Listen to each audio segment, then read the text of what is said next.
The last message from room 214. I used to work the night shift at a motel. No one wanted to stay in for more than a few hours. Room 214 was always empty. Not because it was dirty, not because it was broken, but because anyone who stayed there never asked for it again. And after what happened on my last night shift, I understand why.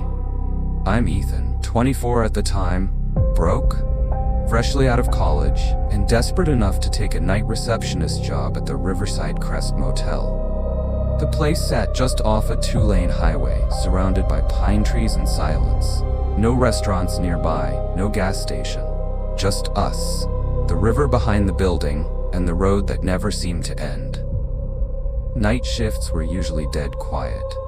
Except for one thing, room 214. On my first day, my manager Linda handed me the keys and one rule. If anyone asks for room 214, she said, tell them it's unavailable, always. I asked why. She stared at me for a little too long and replied, because it's already occupied. The room was listed as vacant in the system. That was my first red flag.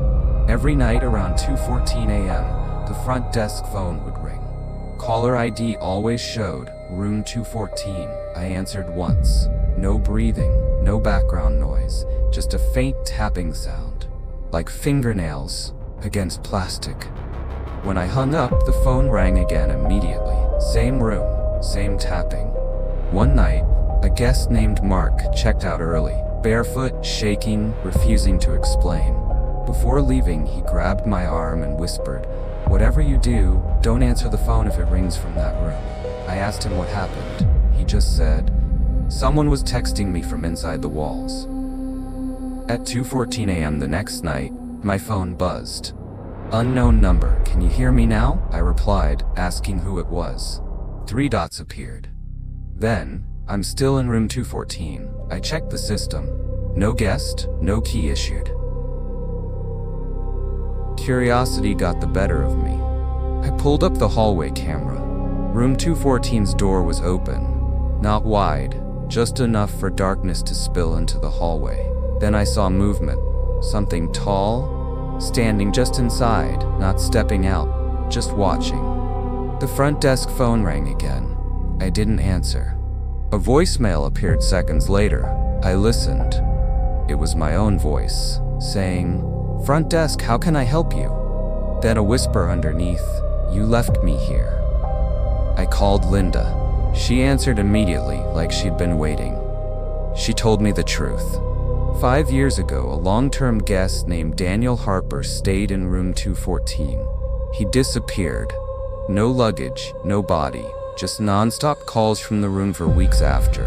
They sealed it, but it never stopped. Another text buzzed. "Come closer." The location shared. My exact position behind the desk. I hadn't moved, but the message updated. "I'm behind you now." I heard wet footsteps, slow, dragging, coming from the hallway. The CCTV monitor flickered. Room 214's camera finally turned on.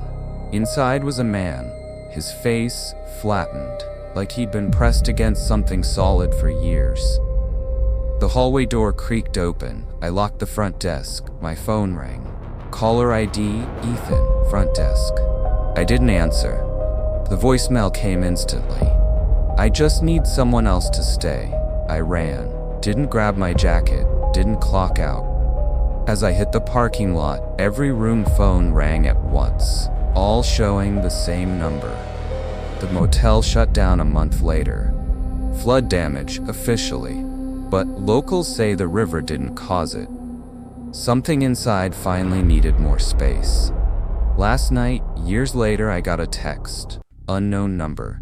Check-in time is 2:14. Then another. "You never checked me out."